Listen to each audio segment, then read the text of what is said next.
안녕하세요, street dogs. Watashi wa Kim desu. Okay, so the thought. So this thought is pretty simple. It's towards like this one rep max philosophy to life. So essentially the basic gist is, in life, it's so much more interesting if we do things and attempt things which it's kind of a combination of proof of concept, like just to prove it to yourself that you could do it.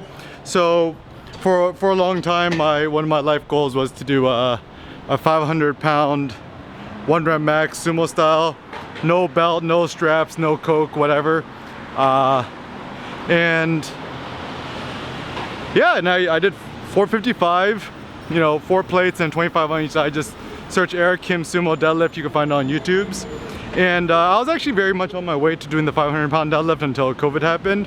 So anyways, it's just kind of fun to see the maximum you could do something.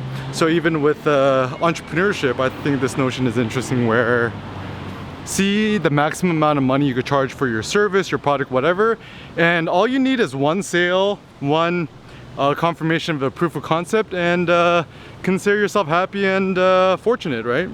And to me, this is kind of a much more interesting way to pursue life, because I think,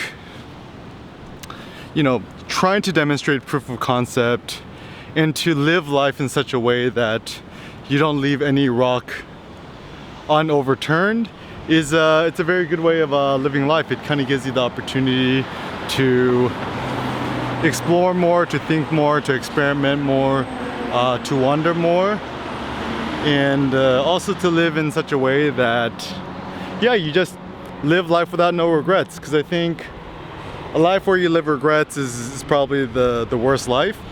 And yeah, like certainly for me, my idea or my ideal is once I'm dead, I'm on my, or before I'm dead, because I don't want to die yet, but I'm lying on my deathbed and I'm like, I am so grateful that I attempted everything I want to do in life, and I could go to dead, I could die happily knowing that I spent my whole life dedicating myself to only what I cared about and not caring about what I didn't care about.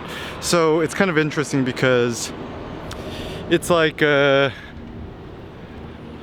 of like Jeff Bezos's regret minimization framework, which I think actually is quite a good idea. The basic idea is, imagine yourself on your deathbed and work your way backwards. Live in accordance where you don't regret nothing in life.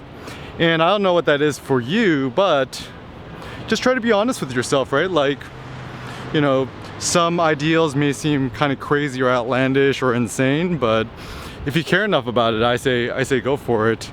And don't let others determine or dictate what is best for you. You must have the strength, the courage, and the audacity to attempt it yourself. So yeah, spend some more time cooking up your one rep max ideals in life, and give it all your strength and power, and try to become the change which you wish to see in the world.